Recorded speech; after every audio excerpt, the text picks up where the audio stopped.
سورہ زمر کی آیت نمبر 18 میں نے تلاوت کی ہے۔ اللہ تعالیٰ نے فرمایا کہ الذین یستمعون القول، فرمایا وہ لوگ جو توجہ سے بات سنتے ہیں، کان لگا کے سنتے ہیں، فیتبعون احسنہ، اور پھر بہترین بات کی پیروی کرتے ہیں۔ پہلے تو سنتے غور کے ساتھ ہیں، پھر بہترین بات کی۔ اسلام کے اندر اجر و ثواب دو طرح کا ہے، ایک بہتر ہے، ایک بہترین ہے۔ آپ نے کسی سے قرض لینا ہو تو اس کو مہلت دینا بہتر ہے اور معاف کر دینا بہترین ہے۔ کسی شخص نے آپ کے ساتھ زیادتی کی ہو تو اتنی ہی زیادتی اس کے ساتھ کر لینا جائز ہے، لیکن اسے معاف کر دینا یہ بہترین ہے۔ تو فرمایا وہ پہلے کان لگا کے سنتے ہیں، پھر بہترین بات کی پیروی کرتے ہیں، ان میں سے جو زیادہ اچھی چیز ہے اس کے مطابق عمل کرتے ہیں۔ اولئک الذین ھداھم اللہ، یہی لوگ ہیں جنہیں اللہ نے ہدایت عطا فرمائی ہے۔ واولئک ھم اولو الالباب، اور فرمایا یہ لوگ عقل والے ہیں، یہی ہیں جنہیں اللہ نے ہدایت دی اور یہ صاحبان عقل ہیں۔ ایک دنیا کے اندر عقل وہ ہے جس کا لوگ بہت زیادہ استعمال کرتے ہیں، تو وہ عقل انہیں بعض اوقات گمراہی کی جانب لے جاتی ہے۔ اس عقل کی بات بھی اقبال نے کہی ہے، فرماتے ہیں کہ عقل عیار ہے، 100 بھیس بنا لیتی ہے۔ اس کے لیے عیار کا لفظ کہا، اور دوسرا پہلو دیکھیے عیار کے مقابلے میں لفظ کیا کہا۔ عقل عیار ہے، 100 بھیس بنا لیتی ہے، عشق بیچارہ۔ عقل عیار اور عشق بیچارہ، دیکھیں اس کے مقابلے میں جو جملہ دیا ہے، جو لفظ دیا ہے، یعنی لفظ عیار آپ جب بولتے ہیں عیار بڑا چلاک ہے، بڑا یار ہے، بڑا مکار ہے، تو زاویہ کیا بنتا ہے؟ اور جب آپ بیچارہ بولتے ہیں تو وہ بیچارہ۔ اب زاویہ دیکھیے کیا کھینچا، کہنے لگے عقل عیار ہے، 100 بھیس بنا لیتی ہے، عشق بیچارہ، نہ ملا ہے نہ زاہد نہ حکیم، یہ کچھ بھی نہیں، یہ بیچارہ کچھ بھی نہیں، بیچارہ جو ہوا۔ تو عقل کی طرف تو قرآن و سنت نے توجہ دلائی ہے، لیکن عقل سے مراد ہے فہم ہو، فراست ہو، حلم ہو، بردباری ہو، عاجزی ہو، غور فکر کرنے کا مزاج ہو، کسی چیز کو پورے شعور کے ساتھ بندہ قبول کرے۔ آج کل جن چیزوں کو لوگ عقل سمجھتے ہیں نا، وہ عقل نہیں ہے، وہ چالاکی ہے۔ آج کا لوگ عقل مند نہیں ہیں، چالاک ہیں۔ چالاکی اور چیز کا نام ہے، تیز تراری اور چیز کا نام ہے، عقل مند ہونا اور چیز کا نام ہے۔ یہ جو شطرنج کے ہیر پھیر سے لوگ دنیا چلاتے ہیں، یہ عقل مند نہیں ہوتے، یہ چالاک ہوتے ہیں۔ ہمارے ہاں ڈھیر سارے لوگ اپنی زندگی، اپنا گھر، اپنا کاروبار چالاکی سے چلاتے ہیں۔ چالاکیاں لمبی نہیں چلتی، ان کے پول کھل جاتے ہیں۔ تیزیاں لمبی نہیں چلتی، جلدی مکر واضح ہو جاتے ہیں۔ چالاک آدمی کے دوست نہیں ہوتے۔ آپ کسی کے ساتھ سیاست کے ساتھ زندگی گزار رہے ہیں تو وہ بھی آپ کے ساتھ سیاست ہی کر رہا ہے۔ جب آپ فہم کے ساتھ چلتے ہیں، فراست کے ساتھ، اب عقل کیا ہے؟ نبی پاک صلی اللہ تعالیٰ علیہ وسلم نے فرمایا، کسی نے پوچھا یا رسول اللہ صلی اللہ علیہ وسلم بہترین مومن کون ہوتا ہے؟ تو نبی پاک علیہ الصلوۃ والسلام نے فرمایا جس کا اخلاق زیادہ اچھا ہو۔ تو یا رسول اللہ عقل مند کون ہوتا ہے؟ تو نبی پاک علیہ السلام نے فرمایا عقل مند وہ ہوتا ہے جو موت کو کثرت سے یاد کرے اور اپنی آخرت کی تیاری کرے۔ یہ عقل ہے، یہ شعور ہے۔ لیکن وہ چالاکی کے ساتھ دنیا داری میں بڑا اپنا نام بنا لے، بڑے پیسے جمع کر لے، بڑا جناب گھروندہ تیار کر لے، تو یہ چالاک ہے، عقل مند نہیں۔ فہم والے بنے، شعور والے بنے، اپنی زندگی فہم کے ساتھ گزاریں، آپ اپنے شعور کی بلندی کی طرف بڑھیں، اپنے بچوں کو تیز نہ کریں، چالاک نہ کریں۔ ایک درویش سے میری ملاقات ہوئی تو وہ بڑے بھولے بھالے تھے، ان کے بچے بھی بھولے بھالے تھے، تو میں نے سارے خاندان میں سب بھولے بھالے لوگ دیکھے، تو میں نے ان سے کہا کہ یہ کیا ماجرا ہے؟ تو کہنے لگے ہمارے دادا جی نے دعا کی تھی کہ یا اللہ میرے بچے چالاک نہ ہوں، یہ شاطر نہ ہوں، تیزیاں نہ کرنی آتی ہوں، یہ بھولے ہوں، درویش ہوں، سادہ ہوں۔ اولاد شعور تیز تراک ہو جائیں نا، چالاک شاطر ہو جائیں، تو وہ تو ماں باپ کو بھی روز کوئی نہ کوئی کہانی ہی سناتے ہیں، وہ تو اپنے دائیں بائیں بھی کوئی نہ کوئی نیا قصہ ہی بیان کرتے ہیں۔ عقل مند بنیں، شعور والا انہیں بنائیں، انہیں اچھے برے کی تمیز سکھائیں۔ یعنی شعور، چالاک آدمی تو حلال حرام کی پرواہ نہیں کرتا، بس وہ دیکھتا ہے میں نے پارٹی کو قابو کیسے کرنا ہے، لیکن عقل مند وہ ہوتا ہے جو دیکھے کہ یہ میرے لیے جائز ہے کہ ناجائز ہے، محنت سے کام کرے، شعور سے کام کرے، لیکن لقمہ حرام کبھی اپنے گھر داخل نہ ہونے دے۔ یہ شعور ہے، یہ بلندی ہے۔ یعنی شعور یہ ہے کہ اسے پتہ چلے کہ یہ حق میرا ہے، یہ میرے بھائی کا ہے، یہ حق میرا ہے، یہ میرے ملازم کا ہے، یہ حق میرا ہے، یہ میرے پڑوسی کا۔ یہ شعور ہے۔ اور چالاکی کیا ہے کہ وہ تیزی دکھائے اور سب کا مال ہڑپ کر کے اپنے گھر لے آئے اور کسی کو پتہ بھی نہ چلنا دے، یہ چالاکی ہے۔ چالاک نہ بنے، باشعور بنے، فہم والے بنے۔ میرے نبی پاک صلی اللہ تعالیٰ علیہ وسلم پر اللہ تعالیٰ نے جو قرآن مجید کتاب نازل کی تو 300 کے لگ بھگ آیات قرآن پاک میں ایسی ہیں جن کا زیادہ مطالعہ ہے وہ زیادہ جمع کر لیں گے۔ 300 کے قریب آیات ایسی ہیں جس میں اللہ تعالیٰ نے عقل اور شعور کی طرف بڑھنے کا حکم دیا ہے۔ فرمایا عقل والو غور کرو، تم دیکھتے نہیں زمین و آسمان میں اختلاف ہے، رات اور دن آتے جاتے ہیں، اس میں غور کرو، اس میں نشانیاں ہیں، پر ان کے لیے جو عقل رکھتے ہیں، جو شعوری بلندی رکھتے ہیں، تیزی نہیں، چالاکی نہیں، شاطر پن نہیں۔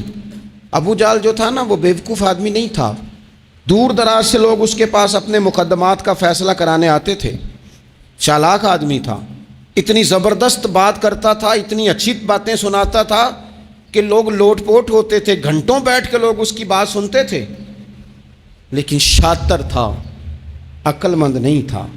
اگر عقل مند ہوتا تو اسے نظر آ جاتا کہ وہ دیکھو آفتاب نبوت چمک رہا ہے، وہ غلام ہو جاتا ہے رسول پاک کا، لیکن وہ چالاک تھا، چالاکیاں کرتا رہا، تیزیاں دکھاتا رہا۔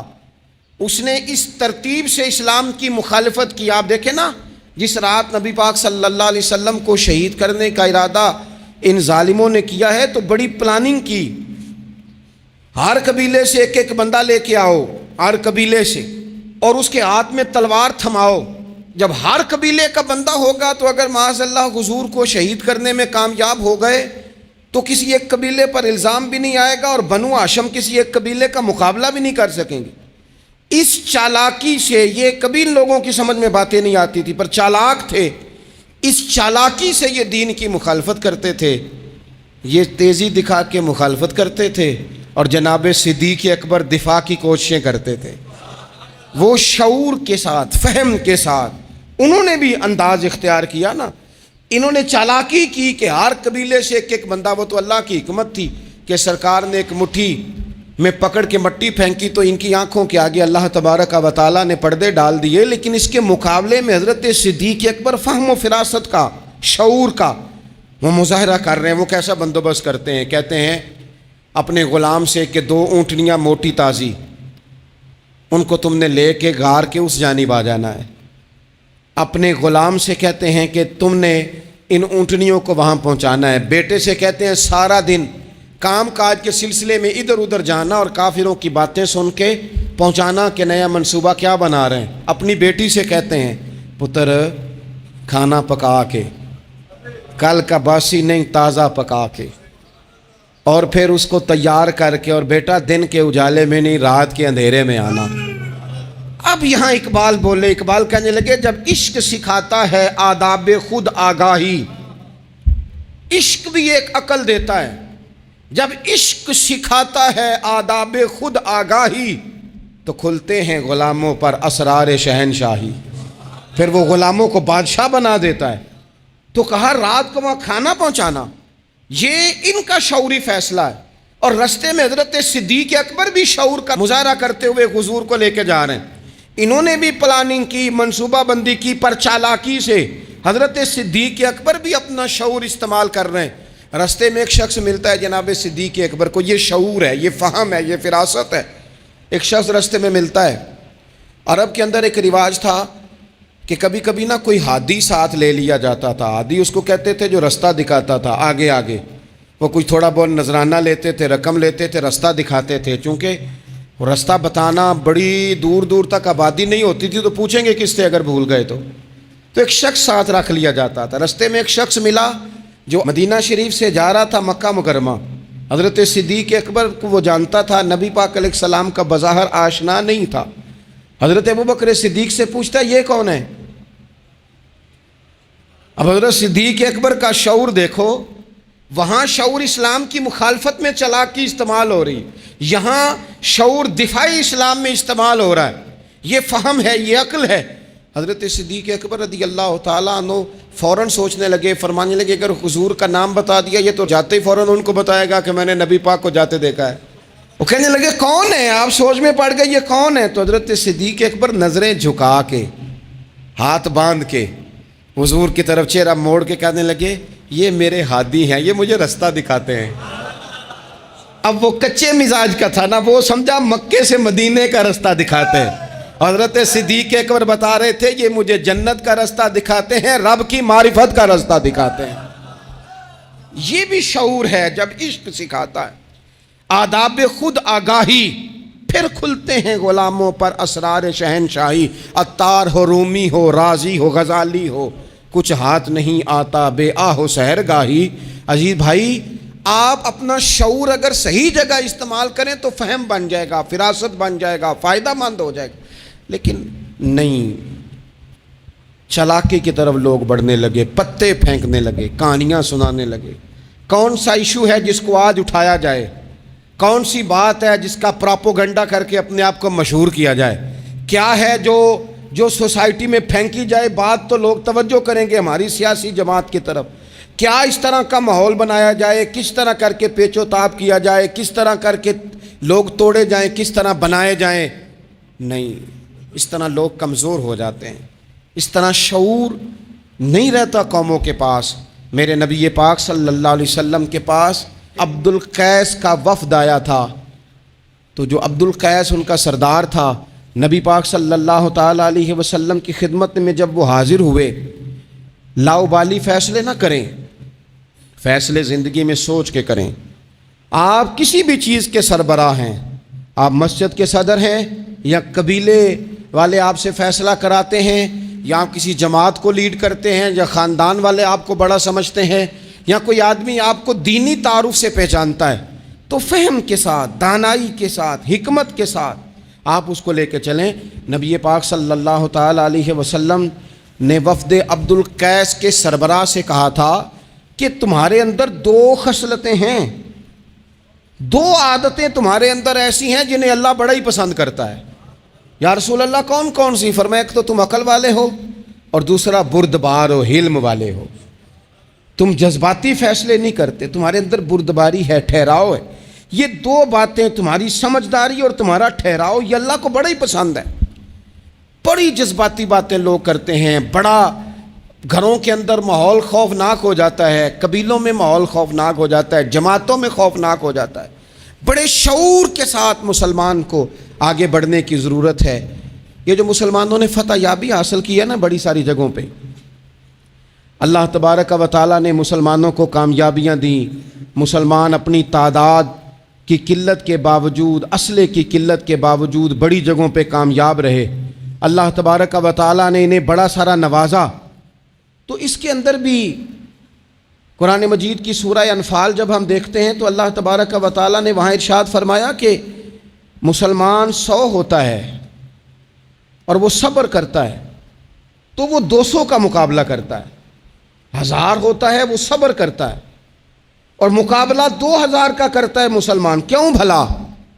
اس لیے کہ سورہ انفال میں رب فرماتے ہیں کافر وہ قوم ہے کہ قوم اللہ یعقلون, وہ قوم تو ہیں پر ان کے پاس عقل کوئی نہیں.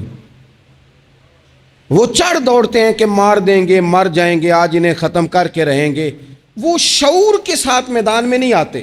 لیکن نبی پاک صلی اللہ علیہ وسلم جب اپنے لوگوں کو لے کے جاتے تھے، حضور انہیں سمجھاتے تھے، صف بندی کرتے تھے. نبی پاک علیہ الصلوۃ والسلام ایک طریقہ بتاتے تھے کہ جھنڈا تمہارے ہاتھ میں رہے گا. اگر یہ آدمی شہید ہو جائے تو جھنڈا بھائی مدد اللہ کی ہے، لیکن حکمت کے تقاضے سارے پورے کیے جائیں. وہ سارے کام کیے جائیں جو وقت کے تقاضوں کی ضرورت کے مطابق ہوں. رسول پاک صلی اللہ علیہ وسلم ان کو بتایا کرتے تھے کہ تم نے اس درے پہ ڈیوٹی کرنی ہے، کوئی نیچے نہ اترے جب تک ہم نہ کہیں. تم یہاں کھڑے رہو. ایک آدمی کو پیچھے رکھتے تھے، تم نے اسکارف لے کے بالکل پیچھے آنا ہے. اگر کسی کا سامان گر جائے، کوئی اونٹ پیچھے رہ جائے، کوئی مسئلہ ہو جائے، تمہیں پتہ ہو. شعور کے ساتھ، بالیدگی کے ساتھ بیٹھ کر، عقل کے ساتھ، فہم کے ساتھ.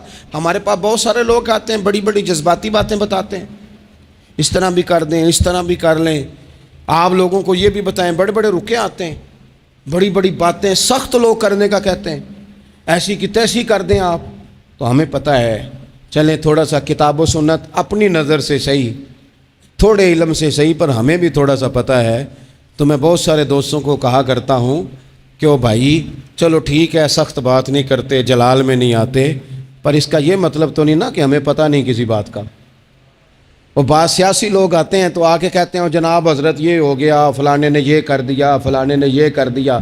تو کئی دفعہ ان پر ہنسی آتی ہے کہ ہمیں سمجھانے آئے ہو، ہمیں سمجھانے آئے ہو. او پائی اٹ سٹ تے پکھڑا کوار گندا لسی اور بھی بوٹیاں جاننے آ. بات نہ کریں تو بات الگ ہے، اخلاق اجازت نہیں دیتا، بہت ساری باتوں کا جواب دیا نہیں جا سکتا. لیکن آپ کیا سمجھتے ہیں سامنے والا بیوقوف ہے، آپ جو کہیں گے وہ قبول کر لے گا؟ اپنی زندگی میں کبھی بھی جذباتی ہو کر فوراً فیصلہ نہ کریں. کبھی زندگی کے اندر تھوڑا سا چیزوں کو ٹھنڈا کریں، شعور پیدا کریں، آپ فہم پیدا کریں. آپ کوئی ایسا کام کریں جس میں آپ محسوس کریں کہ یہ فیصلہ عقل والا ہے. میرے نبی پاک صلی اللہ تعالی علیہ وسلم بھولے بھالے لوگوں سے بھی پیار کرتے. حضور کے پاس ایک دیوانی بی بی آئی، دیوانی. اس کے علاقے والے کہتے تھے کہ اس کا تو ذہنی توازن ٹھیک نہیں، لیکن اس نے کہا یا رسول اللہ میری بات سنیں، تو حضور نے اس کی بھی بات سنی.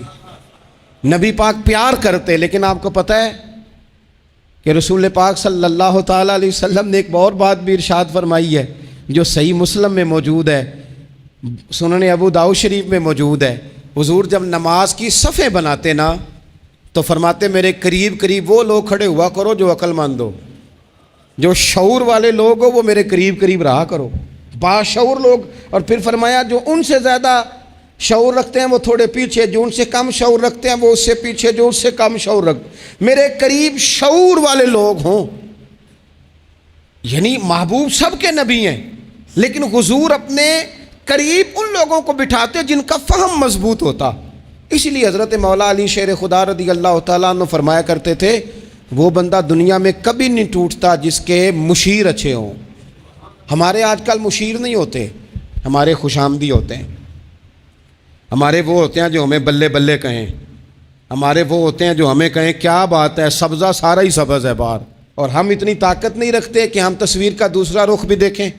تو اللہ کے رسول نے شعور کو سپورٹ کیا، عقل کو سپورٹ کیا، فہم و فراست کو سپورٹ کیا. فرمایا میرے قریب قریب. دیکھیں نا علماء نے ایک معنی یہ بھی اس کا بیان کیا ہے کہ جب کوئی باشعور آدمی قریب ہوتا ہے تو نماز میں کبھی لقمہ دینا پڑ جاتا ہے، کبھی بتانا پڑ جاتا ہے، کبھی کسی وقت امام کا وضو ٹوٹتا ہے اسے پیچھے جانا پڑ جاتا ہے. تو باشعور لوگ ہوں گے جب قریب تو حالات اور ہوں گے. اللہ کے رسول صلی اللہ تعالی علیہ وسلم باشعور لوگوں کو قریب رکھتے، شعور کی بات آگے پھیلاتے. میں بڑے عرصے سے یہ بات کر رہا ہوں، آج پھر کرتا ہوں. دینی ماحول کے اندر باشعور لوگوں کی بڑی ضرورت ہے، بصیرت افروز لوگوں کی بڑی ضرورت ہے، جن کے حافظے قوی ہوں ان کی بڑی ضرورت ہے. اکثر ایسا ہوا کہ ایسے لوگوں کو لا کر دیا گیا، ایسے لوگ بٹھائے گئے جو شعوری طور پر بالکل ناپختہ تھے. دیکھیں ہر آدمی ہر جگہ پہنچ نہیں سکتا، کچھ لوگ کند ذہن ہوتے ہیں، کوئی کام بھی نہیں کر پاتے. تو زبردستی جبر کرنا، کسے مولوی بنانا ہے، اسے مولوی بنانا ہے، اسے حافظ ہی بنانا ہے، بھائی وہ بیچارہ نہیں اتنا شعور رکھتا. آپ کوئی ذہین فتین لوگ لے کے آئیں باشعور لوگ لے کے آئیں جو سوسائٹی میں کچھ سمجھ بوجھ رکھنے کی صلاحیت رکھتے ہوں. وہ جب دین کو پڑھیں گے اور دین کو آگے پھیلائیں گے تو کچھ تقاضے سمجھ کر آگے پھیلائیں گے. آپ دیکھیے میرے نبی پاک صلی اللہ تعالیٰ علیہ وسلم کے صحابہ کا شعور کتنا بلند تھا. حضرت زید بن ثابت رضی اللہ تعالیٰ عنہ کے ذمے لگایا حضرت ابو بکر صدیق نے قرآن پاک کو جمع کرنا. فرمایا آپ صحابہ کرام سے لے کے جن کے پاس تھوڑا تھوڑا قرآن پاک ہے آپ جمع کریں, آپ لا کے اسے جمع کریں. اور وجہ اس کی یہ ہے کہ ایک تو آپ نبی پاک کے دور میں بھی قرآن پاک کی وحی لکھتے تھے, اور دوسری بات یہ ہے کہ آپ جوان بھی ہیں اور عقل مند بھی ہیں, لہٰذا آپ سے ہم نفع لینا چاہتے ہیں. باقاعدہ لفظ کے حضرت صدیق اکبر کہ چونکہ باشعور آدمی ہیں, فہم والے ہیں, لہٰذا آپ سے یہ کام لینا ہے. میں شکوہ نہیں کرتا,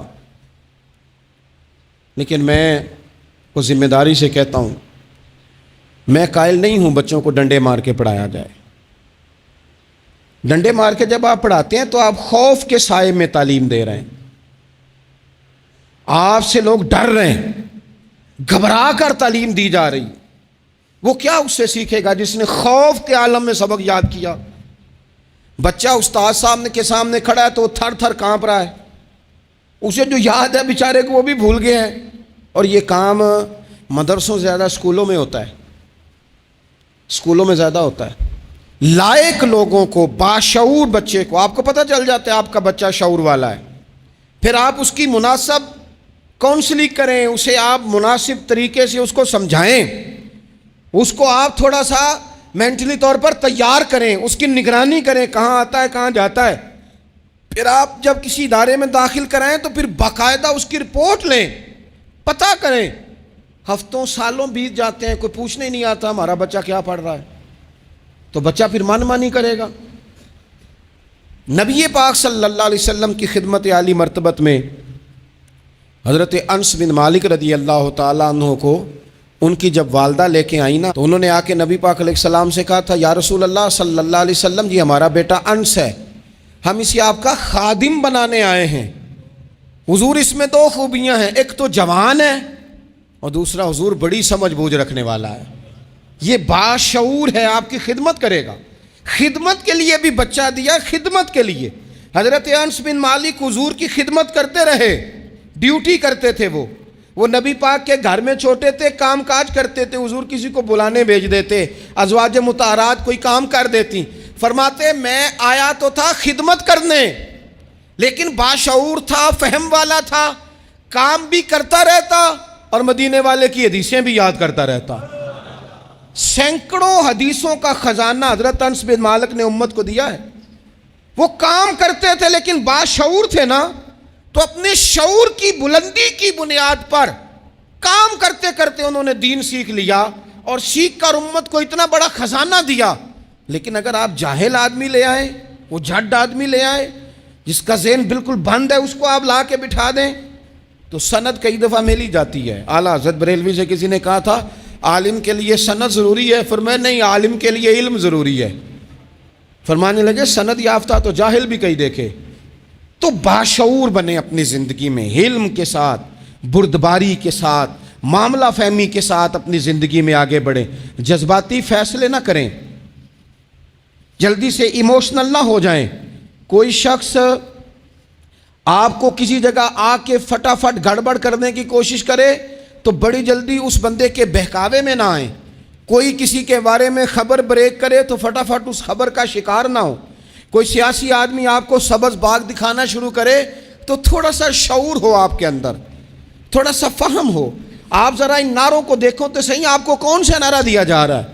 میں ہمیشہ یہ کہتا ہوں دوستوں سے کہ آپ ہمیشہ سے انہی نعروں پر آپ ووٹ دیتے جا رہے ہیں, انہی چیزوں پر آپ ووٹ دیتے جا رہے ہیں, انہی باتوں پر. زمانہ کہاں چلا گیا, دور college, university, science, technology, computer, دنیا کہاں نکل گئی, اور آج بھی آپ کو کہا جاتا ہے کہ مجھے ووٹ دو میں سڑک پکی کرا دوں گا. آپ کم از کم اتنا تو کہیں کہ یار ہم اس گلی کے اندر 20 گھر رہتے ہیں تو ہم تھوڑے تھوڑے پیسے ڈال کے گلی خود پکی کرا دیں گے. آپ ہمیں قانون کی بالادستی جو ہے وہ معاشرے کے اندر پکی کر کے دیں. آپ ہمیں یہ بتائیں کہ یونیورسٹیاں کتنی بنائیں, آپ ہمیں یہ بتائیں کہ ہسپتالوں میں نظام کس طرح کا ہے, صحت اور تعلیم میں معیار ہمارا کیا ہے؟ ابھی تک وہی معاملہ، یعنی میں نے یہاں تک دیکھا ہے، آپ نے ناراض نہیں ہونا، یہاں تک دیکھا ہے کہ میں قبرستان کے لیے جگہ لے دیتا ہوں، مجھے ووٹ دے دو۔ چھوڑ دو یار یہ کام، اگر ہمیں جینے کے لیے جگہ ملے گی تو مر جانے کے بعد کے لیے بھی ملے گی۔ اس سے تھوڑا باہر اٹھ کے سوچو، کیا کن چکروں میں ہم پڑ گئے۔ اپنی زندگی بالیدگی والی، پختگی والی بنائیں۔ آپ جب شعوری طور پر پختہ ہو جائیں گے پھر اللہ تعالیٰ آپ سے بہتر فیصلے کرائے گا، پھر آپ آگے بڑھیں گے۔ آپ اور میں، ہماری آنے والی نسل تیز تو ہو رہی ہے، باشعور نہیں ہو رہی۔ ان کے اندر پیسے کمانے کی مشین بننے کا جذبہ تو ہے، لیکن تعمیر شخصیت کا کوئی کمال نہیں۔ لوگ غرض مند تو بہت زیادہ ہیں، درد مند نہیں۔ لوگوں کی طبیعتوں کے اندر اپنا گھر پکا کرنے کا تو شعور ہے، لیکن ذہن پکا کرنے کا شعور نہیں۔ اس کا نقصان یہ ہو رہا ہے کہ بڑی بڑی کوٹھیوں سے نفسیاتی مریض نکل رہے ہیں۔ بڑے بڑے مالدار لوگ ایسے ہیں کہ جن کے پاس چونکہ سارا دن جھوٹ بول کے گزارا ہے، سارا دن شو کرنے کا شوق ہے، سارا کچھ دکھانے کا شوق ہے، ان کے پاس سارا کچھ تو موجود ہے، لیکن قرار کی نیند نہیں، مسلح کا ذوق نہیں۔ میں اکثر کہتا ہوں کم سونا ہی بیماری نہیں، زیادہ سونا بھی بیماری ہے۔ کم کھانا ہی تکلیف کا باعث نہیں، زیادہ کھانا بھی بڑی آزمائش کا باعث۔ اور میرے بھائی، اقبال جیسے لوگ رو پڑے، کہنے لگے بیوقوف ہونا ہی مسئلہ نہیں، زیادہ چالاک ہونا بھی بڑا ہی مسئلہ ہے۔ رو کے کہنے لگے عقل کی گتھیاں سلجھا چکا ہوں، خرد کی گتھیاں سلجھا چکا ہوں، یا رب مجھے صاحب جنوں کر دے، یا اللہ مجھے کوئی ذوق بھی دے دے، کوئی میرے اندر درد بھی پیدا کر دے، کوئی مجھے محبت بھی دے دے۔ عقل ہی عقل رہ گئی۔ میرے بھائی، باشعور، حلیمی، بردباری، ٹھہراؤ، مزاجوں کے اندر قرار۔ جلدی ہے ہمارے بچوں کو، جلدی ہے انہیں آگے بڑھنے کی۔ یہ چور دروازے ڈھونڈتے ہیں، یہ ابھی پوری طرح بولنا نہیں آتا تو یہ اپنے پیج بنانا چاہتے ہیں، یہ اپنے چینل قائم کرنا چاہتے ہیں۔ ہر بندہ ہے جو کہتا ہے میری سن کے جیو، میری مرضی کے مطابق اپنے معاملات کو ترتیب دو، میں جس طرح کہتا ہوں وہ بات زیادہ اہم ہے۔ تھوڑا سا غور کریں، تھوڑا سا زندگی کے اندر اپنی فہم سے کام لیں، تھوڑی فراست آگے کی طرف لے کے جائیں۔ میرے رسول پاک علیہ السلام نے فرمایا جس سے اللہ بھلائی کا ارادہ کرتا ہے اسے دین کی سمجھ عطا فرما دیتا ہے، اسے سمجھ عطا کرتا ہے اللہ تعالیٰ دین کی۔ حضرت سیدنا احمد بن ابی عاصم انطاکی رحمۃ اللہ علیہ فرماتے ہیں کہ اگر تو دیکھنا چاہے نا کہ تو عقل مند ہے کہ نہیں، تو فرماتے ہیں پھر بھی میں تمہیں ایک نسخہ دیتا ہوں۔ وہ کیا؟ فرمانے لگے اگر تو ذی شعور ہے نا پھر تو رب کی نعمتوں کو پہچان لے گا، اور پھر تیرا زیادہ وقت شکر پہ گزرے گا، شکوے پہ نہیں گزرے گا۔ یہ زیادہ لوگ بے چین کیوں ہیں؟ میں رات دوستوں کو کہہ رہا تھا زیادہ لوگ اس لیے بے چین ہیں کہ زندگی شکووں سے بھری ہوئی ہے، خواہشات سے بھری ہوئی ہے، کچھ نہ کچھ روز نیا چاہیے، اس نے بے چین کر دیا ہے۔ اور اگر زندگی شکر والی ہو نا، شکر والا بندہ اپنے آپ کو خوش نصیب سمجھنے لگ جاتا ہے۔ وہ کہتا ہے یہ نعمت بھی ہے اللہ کا شکر ہے، یہ نعمت بھی ہے اللہ کا شکر ہے، یہ نعمت بھی ہے اللہ کا شکر ہے۔ تو شکر والا بندہ اپنے آپ کو خوش نصیب سمجھنے لگتا ہے، اس کے دل میں راحت پیدا ہونے لگ جاتی ہے، اسے تسلی ہونے لگ جاتی ہے، وہ قرار میں آنے لگ جاتا ہے۔ اور جو خواہشات، بکھری ہوئی خواہشات، بکھرے ہوئے جذبات، یہ بھی چاہیے، وہ رہ گیا، یہ نہیں ملا، وہ نہیں ملا، ہمیں ہر چیز من پسند چاہیے، بندہ پریشان ہو جاتا ہے۔ اللہ تبارک و تعالی مجھے اور آپ کو